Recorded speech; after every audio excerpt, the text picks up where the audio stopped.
Bonjour, bonsoir, j'espère que vous allez bien, que tout se passe bien pour vous. Alors aujourd'hui, je pense que ce sera un audio assez rapide. Je pense pas que je vais être trop long. Je vais m'exprimer sur une identité qui est assez nouvelle dans la sphère antillaise et qui effraie beaucoup de personnes, beaucoup d'Antillais, qui est le musulman antillais. Alors dire identité nouvelle, c'est un peu faux parce que les musulmans antillais, ça existe depuis bien longtemps. Mais disons que ça commence à se démocratiser un petit peu plus, à prendre un petit peu plus d'ampleur et à conquérir le cœur de pas mal d'Antillais, en tout cas beaucoup dans la banlieue parisienne, en tout cas. On peut s'apercevoir que bon nombre d'Antillais euh, adoptent l'islam comme religion. Et puis j'ai pu m'apercevoir que ça commence aussi à prendre aux Antilles, et notamment en Martinique, à Balata, et c'est pour ça que j'ai eu l'idée de faire cet audio, parce que une très belle mosquée a été construite à Balata, en Martinique, si je dis pas de bêtises, et ça a suscité énormément de polémiques, parce que bon, euh, c'est un courant, enfin l'islam est quelque chose de très étranger à la sphère antillaise. On ne connaît pas l'islam de base, ce sont des codes, un langage totalement étranger à notre petite bulle hermétique, si je puis dire, du mode de vie entier, de la vie antillaise. Donc évidemment, il y a beaucoup d'aversion, d'incompréhension, de crainte, de peur. Beaucoup voient ça comme une sorte de provocation, certains voient ça comme une sorte de nouvelle colonisation. Certains sont dans la crainte de voir importer chez eux le terrorisme, parce que malheureusement aujourd'hui, eh ben, bon nombre de personnes, et non pas que les Antillais, hein, mais bon nombre de personnes font l'amalgame entre terrorisme et musulman. Enfin, du moins, le musulman est égal à arabe, dans l'esprit de beaucoup, et arabe est égal terrorisme. Bon, c'est plus ou moins comme ça que se fait l'équation dans la tête de beaucoup de personnes, malheureusement. En tout cas, cette mosquée en Martinique, qui fait aussi office de centre culturel islamique, d'ailleurs c'est un très bel établissement, fait une très belle structure, c'est vraiment beau, objectivement, a suscité beaucoup de réactions. Et mon but dans cet audio n'est pas, bien entendu, de faire convertir les gens, de faire le prêcheur, pas du tout, mais c'est juste pour expliquer ce qu'est concrètement que le musulman antillais, sans pour autant adopter la posture voilà, de la personne qui se justifie en expliquant ma position. Non, pas du tout, mais c'est pour... je vais essayer, en tout cas du moins, de tenter de désamorcer tout ce sentiment de crainte, mais aussi d'incompréhension qu'il y a autour de l'islam et plus largement autour des musulmans antillais. Alors, très sincèrement, toute cette crainte, cette aversion, ce rejet que peut avoir mon peuple antillais envers l'islam et les musulmans, j'arrive à le comprendre parfaitement. Parfaitement. C'est presque légitime, j'ai envie de dire. Mais je la cautionne pas. Alors, je ne la cautionne pas, non pas par mauvaise foi, étant donné que je suis musulman entier, ou par orgueil, ou non. Je la cautionne pas dans le sens où tout ça est le fruit de l'ignorance. Car pour moi, une personne qui fait preuve un tant soit peu de sincérité et de recherche ne tombe pas dans ces pièges grossiers. Mais je reconnais aussi que ce n'est pas évident du tout. Hein, il n'y a qu'à voir l'islam, par exemple, qui est en France ou en banlieue parisienne, pour parler que de là. Hein. C'est assez catastrophique, je le dis sincèrement et objectivement. Je pense que il n'y a pas que les Antillais qui en ont marre de voir ce mauvais comportement, ce qui est un comble hein, pour le musulman, mais bon, bref, qu'on peut apercevoir un peu partout en banlieue parisienne. Je parle que de la banlieue parisienne parce que c'est là où je vis et je suis moi-même révolté très souvent. Je le montre pas, mais je suis très agacé très souvent de voir comment se comportent mes frères musulmans. Et ajouter à cela, bien évidemment, il y a le travail des médias au service des élites sataniques. Hein. Je pense qu'on peut le dire clairement maintenant, on n'a plus à avoir peur de se faire taxer de complotiste ou hein, il n'y a qu'à voir la cérémonie des JO, on sait qui est qui, quelle est leur idéologie, je pense que c'est clair, maintenant c'est signé, c'est affirmé, c'est assumé. Et ben ce travail médiatique ben, tape sur l'islam depuis une bonne décennie maintenant, si ce n'est plus. Et en faisant des amalgames terribles, en pointant du doigt toujours, voilà, les décérébrés terroristes qui foutent des bombes un peu partout, en, voilà, en faisant croire que l'islam encourage ce genre de comportement. On donne toujours le micro à un Zemmour, par exemple, pour dire tout un tas d'inepties sur nous autres. Bon. Donc le consommateur comme ça, qui regarde la télé passivement, qui fait aucune recherche, qui va au travail, qui s'occupe de, bon, je veux dire, la vie lambda de bon nombre de personnes, hein. Une sorte de vie ordinaire comme ça, dépourvue de toute spiritualité, qui consomme l'information de la télé, de la radio, bon, et qui voit aussi par sa fenêtre, hein, le comportement de beaucoup de musulmans. Bon, c'est compliqué, hein, c'est pas évident, hein. Alors aux Antilles, je vous en parle même pas, hein. Les Antilles sont, l'islam est quelque chose de très très étranger à la sphère antillaise, hein. Il y a très peu de contact avec l'islam et avec les musulmans en général, très peu.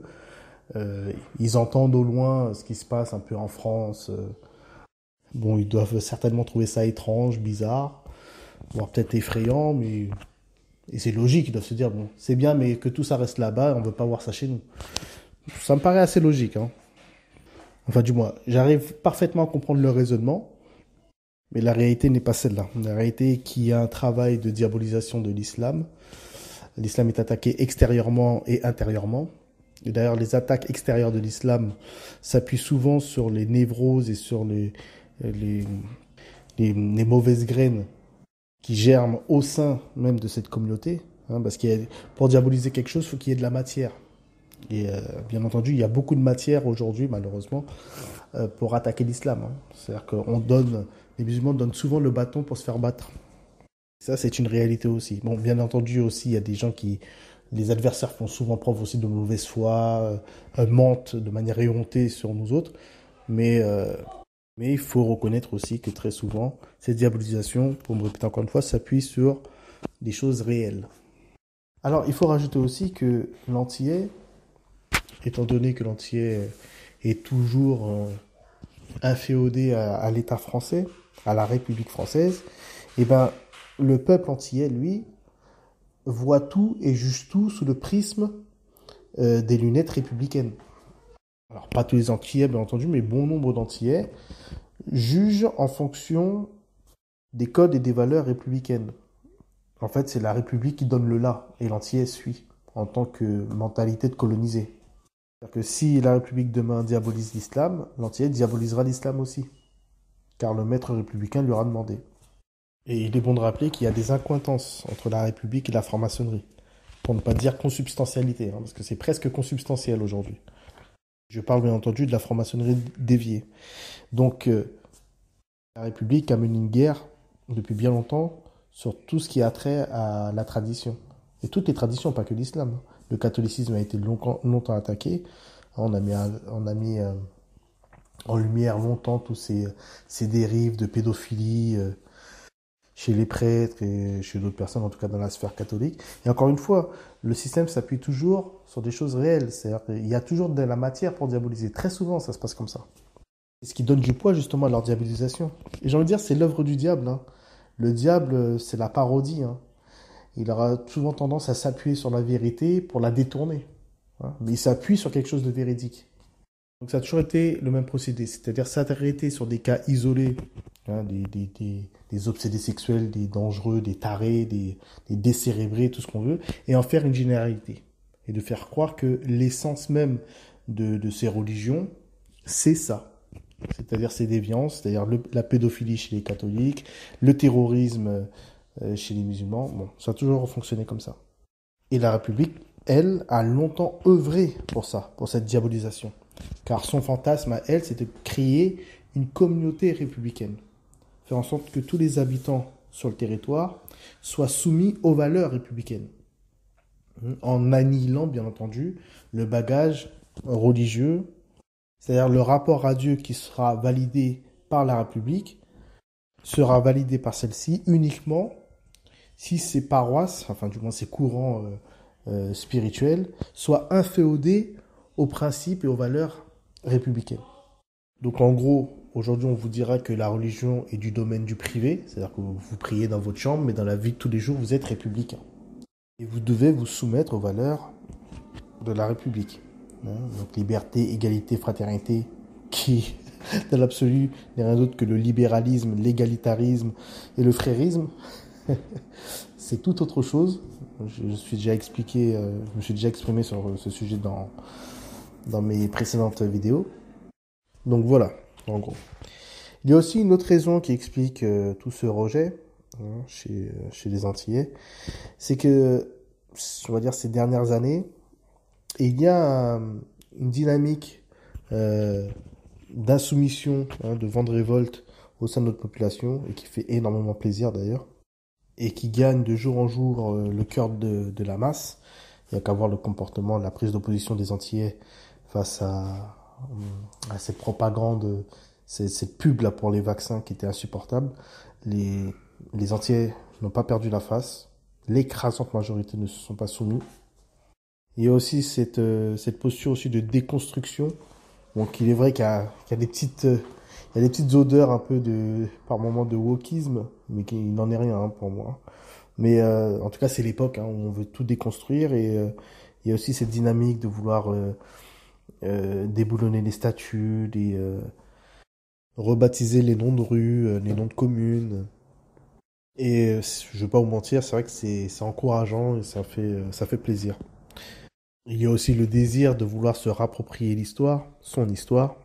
Il y a aussi cette posture d'affirmation de soi, de son identité. Mais étant donné que, comme j'ai pu expliquer dans ma vidéo Message à mes frères antillais, qu'il y a une crise identitaire chez nous autres, étant donné que nous avons une histoire, encore une fois, particulière, assez singulière, atypique et très récente, qui fait que très souvent, selon moi, l'antillais se perd dans des combats et dans des paradigmes idéologiques hérétiques.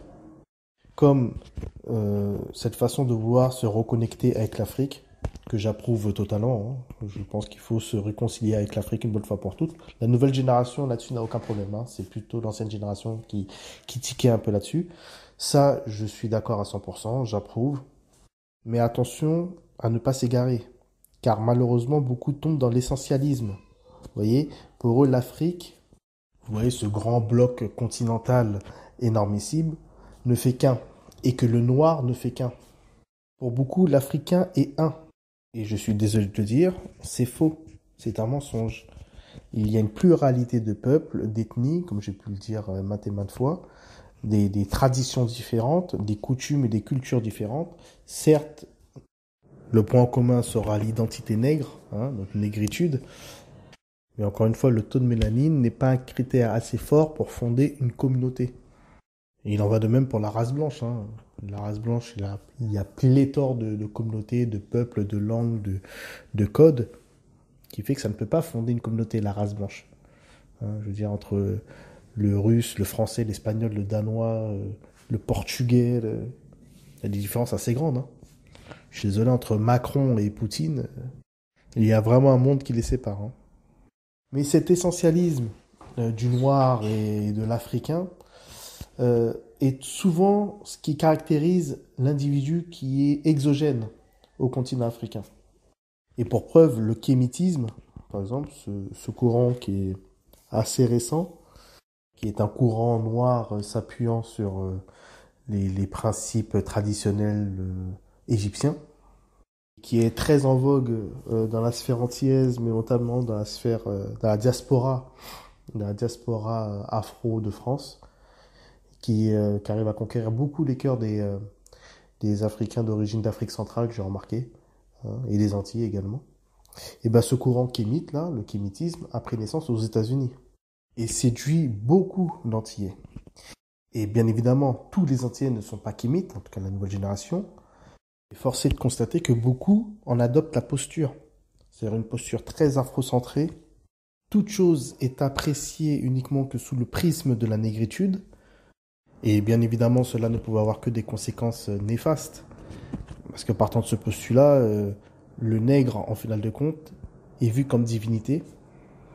Et non pas par essence. Parce que, disant les choses comme ça, j'ai envie de dire, je suis d'accord. Parce que l'humanité entière, par essence, est divine. Mais non. Beaucoup de noirs, dans ces sphères kémites, considèrent le nègre divin. Et non pas par essence, mais par sa négritude. par son caractère nègre. Alors je ne dis pas que tous les kémites tombent dans ces aberrations, mais beaucoup en tout cas.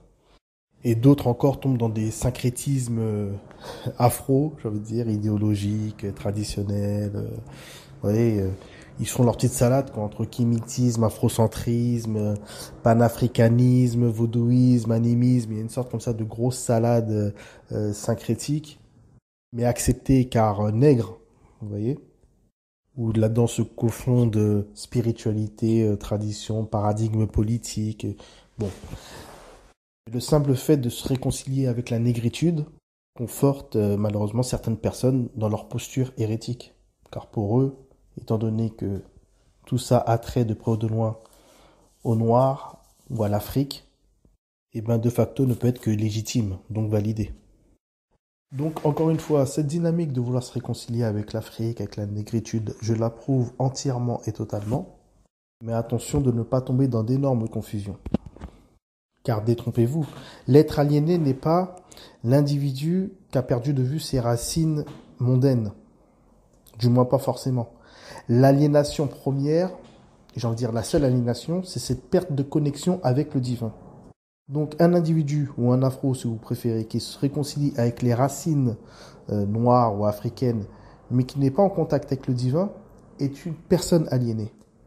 Même si elle mange du tchèp, du mafé, du yassa, du pundu, du ridjonjon, tout ce qu'on veut, elle est aliénée, cette personne-là. Une personne qui fait prévaloir sa négritude sur Dieu, c'est-à-dire qui inconsciemment croit que son identité première est sa négritude et non pas l'esprit, est aliénée également. Une personne qui prétend qu'elle est divine, non pas par essence, mais par sa race ou par sa négritude, est aliénée et terriblement orgueilleuse. Aliénée car elle ne connaît pas sa véritable nature, et orgueilleuse car elle prétend être une divinité, ce qui est extrêmement grave. Donc voilà, même si toute cette dynamique part d'un bon sentiment, en final de compte, cela aussi peut engendrer des paradigmes hérétiques terribles et qui nous desservent en final de compte. Mais ensuite, on comprend très facilement pourquoi l'islam sera vu d'un mauvais œil. Car cette manière très superficielle de donner du crédit uniquement aux choses qui ont un caractère nègre, d'apparence en tout cas, fera défaut. Parce que l'islam est une religion universelle et qui a une langue arabe. Donc, de fait, cette religion sera perçue comme la religion des Arabes et exclusivement aux Arabes. Et toute personne qui fera allégeance ou qui adoptera cette religion sera une personne qui sera soumise aux Arabes et qui implicitement crache sur ce privilège que Dieu lui a donné, c'est-à-dire d'être noir. Donc pour faire court, c'est un vendu. Comme je vous l'ai dit plus haut, on a affaire très souvent à des gens qui sont des essentialistes, qui essentialisent toute chose. Dans l'inconscient général de beaucoup, l'islam, étant donné que le prophète est arabe, que la langue est arabe, que l'islam, la révélation est descendue sur un peuple arabe, il n'y voit aucun intérêt de se rattacher à ça. Sans compter toute l'imagerie qu'on balance quotidiennement, c'est-à-dire ce rapport entre les Arabes et les Noirs, parce qu'on sait très bien qu'il y a une négrophobie qui est assez présente dans la sphère arabe. Donc ce sera incompréhensible et surtout inconcevable pour beaucoup d'Antillais. Pourquoi je me mettrais dans une religion où Dieu est arabe, parce que ça parle comme ça, où le prophète est arabe, la langue est arabe, où les Arabes n'aiment pas les Noirs, et qui plus est fout des bombes partout. Ouais, bon, j'ai envie de dire, c'est pas très vendeur. Hein. Et surtout lorsqu'on voit qu'en parallèle, beaucoup de Noirs, en tout cas en France, et d'Antillais aussi, qui adoptent l'islam, décident de délaisser leur culture. Il y a aussi, et il faut le dire, un islam identitaire en France. Vous voyez, un islam uniforme, très rigide, où on a l'impression qu'il faut être arabe pour être musulman. Alors que l'islam vient de la racine salama, qui veut dire paix. Musulman veut dire soumis à la volonté divine. Toutes les traditions et religions du monde ne sont que l'expression de la tradition une et primordiale, qu'on appelle la tradition primordiale. Elles défendent toutes les mêmes principes, les mêmes valeurs, mais s'expriment sous des formes différentes. L'islam en est la dernière expression, c'est tout. La dernière expression de cette tradition primordiale qui clôt le cycle de notre humanité. Et la révélation est tombée sur un arabe et au sein d'un peuple arabe est offert pour l'humanité. Donc il est évident que le musulman aura une affinité particulière avec la langue sacrée du Coran, l'arabe. Mais ce qui intéresse avant toute chose aux musulmans, ce n'est pas la lettre arabe du Coran, c'est l'esprit qui se cache derrière, c'est Dieu. Parce que le musulman, pour me répéter encore une fois, est soumis à la volonté divine. Tout ce qu'il veut, c'est Dieu. Il faut savoir que l'arabe, en tant que langue sacrée, d'ailleurs ce n'est pas la seule langue sacrée qui existe, mais a une pluralité de sens. C'est une langue polysémique. C'est une langue qui a un sens littéral, qui a un sens métaphysique, initiatique, métaphorique. Là où les salafis, malheureusement, eux, s'arrêtent que sur le sens littéraliste, mais bon, ça c'est un autre sujet. Et d'ailleurs, je pense très sincèrement que c'est eux qui font fuir et qui donnent une très mauvaise image de l'islam dans le monde entier. Mais bon. Donc oui, le musulman aura une affinité très particulière et très intime avec la langue arabe. Et il n'y a absolument aucune raison que le musulman non arabe s'arabise pour autant. Le musulman non arabe n'a pas à adopter les cultures des peuples arabes pour être musulman. Ça n'a absolument aucun sens. Le musulman non arabe doit garder sa culture, ce qu'il a reçu de ses parents, ses coutumes, tant qu'elle ne transgresse pas, excusez-moi, les principes de l'islam. Alors je donne un exemple, je vais prendre le cas des musulmans entiers, vu que c'est le sujet d'aujourd'hui. Et ben, par exemple, pendant le mois du Ramadan, lorsque c'est la coupure du jeûne, bon, le musulman entier va couper, mais lorsqu'il va manger, le soir, après la coupure, il n'est pas forcé de manger des briques, de la shorba ou de la khlila, ou non. Il va manger les plats de chez lui s'il a envie. S'il a envie de manger un dombré crevette, il mange son dombré crevette, coup bouillon poisson, je sais pas, un haricot rouge, ce qu'il veut. Certes, il est musulman, mais il reste antillais. Il va juste enlever de sa nourriture, logiquement, oui, le porc, il va plus boire d'alcool, mais ça reste un antillais. Et je pense qu'il est très important de le rappeler. Et d'ailleurs, c'est le but de la vidéo. Donc l'islam, c'est le chemin qu'on emprunte pour arriver à Dieu. Et le musulman, c'est tout simplement la personne qui a décidé d'emprunter cette voie. Et je répète encore une fois, je le martèle même, l'islam n'est pas un bloc monolithique, rigide et uniforme. Et c'est vrai, bon, ça c'est une posture très salafi, mais la réalité n'est pas celle-là. Et c'est ce qui fait la beauté de l'islam. Quand vous regardez l'islam à l'île Maurice, à La Réunion, en Turquie, au Pakistan, en Malaisie, en Afrique de l'Ouest, au Sénégal, Mauritanie, tout, il y aura des différences. Non pas sur les principes immuables qui ne bougent pas et auxquels tous les musulmans doivent être soumis. Les différences apparentes et extérieures, et c'est tout à fait normal parce que chaque peuple a sa culture, a ses coutumes et ne sont pas pareils. Et c'est ce qui fait la beauté de l'humanité et la beauté de l'islam. Donc voilà, j'encourage tous les Antillais convertis à l'islam, même si le mot converti, je ne l'aime pas du tout, à écouter ma précédente vidéo, enfin, une ancienne vidéo que j'avais faite sur la conversion. Je pense qu'elle peut vous intéresser. Concernant le centre culturel islamique en Martinique, moi je trouve que c'est une bonne chose, je suis content, en espérant bien sûr que ce ne soit pas le salafisme qui soit importé. Et là pour le coup ce serait vraiment terrible, vraiment une catastrophe. Il n'y a qu'à voir l'islam en France, je crois, je mets des pincettes, je suis pas sûr, mais je pense ne pas me tromper que c'est l'islam majoritaire, l'islam salafi en France. Il n'y a qu'à voir, c'est pas Jojo. Bon, j'ai appris par une connaissance que l'islam en Martinique est un islam traditionnel, orthodoxe. Donc c'est vraiment pour moi un bienfait pour la Martinique. Donc rassurez-vous, les Martiniquais, je ne pense pas que ce sera un islam très prosélyte, très lourd, très dans le forcing, à vouloir faire entrer de nouveaux adeptes, je ne pense pas du tout. Et pour moi, ça, ce sont les signes qui caractérisent vraiment l'orthodoxie. Car pour moi, le meilleur prêche du monde, c'est le comportement et rien d'autre. Donc, message pour les musulmans guadeloupéens, martiniquais, même guyanais, haïtiens. Nous sommes musulmans, certes, nous sommes soumis à la volonté divine. Nous devons respecter la loi islamique. Mais nous restons guadeloupéens, martiniquais, guyanais, réunionnais, tout ce que vous voulez. Nous ne délaisserons pas notre terre, nos cultures. Nous aimons tout le monde et non pas que les musulmans. Je terminerai l'audio en disant que l'Antillais qui est fier de manger son cochon, de boire de l'alcool, d'aller au carnaval, de zouker, de tout ce qu'on veut, n'a pas le droit de se considérer plus antillais que nous. car l'identité antillaise va beaucoup plus loin que la consommation de porc, d'alcool et de danse chata, baki, top et carnaval. Et identifier l'antillais uniquement à ça, c'est minimiser terriblement notre véritable identité. Et elle se trouve peut-être là, l'aliénation. Et quant à ceux qui gardent malgré tout une aversion considérable envers l'islam et l'arabité, parce que c'est ça la vérité, et qui nous attaquent continuellement avec les mêmes arguments, c'est-à-dire l'esclavage. Je rappelle que l'islam avait pour but d'abolir l'esclavage, parce que l'esclavage, à ne pas confondre avec la traite négrière, était répandu un peu partout. C'était un système qui était assez commun. Il n'y a pas que les Arabes qui pratiquaient l'esclavage. De deux, les esclaves n'étaient pas exclusivement noirs. Et de trois, l'islam a fait en sorte justement d'abolir l'esclavage.